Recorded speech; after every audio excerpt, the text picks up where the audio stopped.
O ano bang nangyari dyan? Bakit puro dugo? Talaga yung kamay ko sa blender eh. Ha?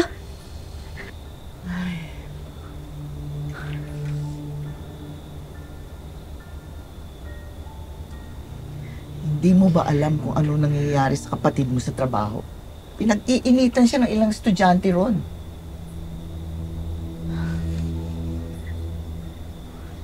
Mira, kung di mo na talaga kaya yung trabaho, buti pa, malis ka na doon. Tatapusin ko na lang mo yung kontrata ko para hindi ako magkaroon ng problema sa agency.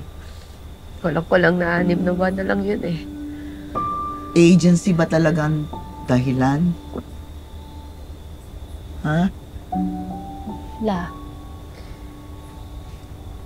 Alam ko naman pong gusto niyong itanong kung si nanay ba talaga yung dahilan kung bakit ayaw umalis ni Amira sa USAM.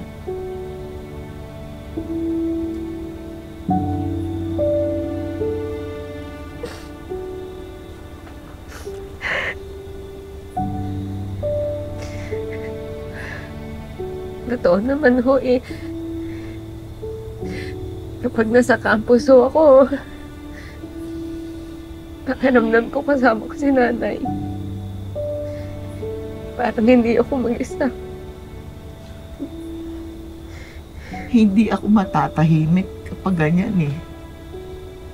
Pero, malaki ka na. May sarili ka ng isip.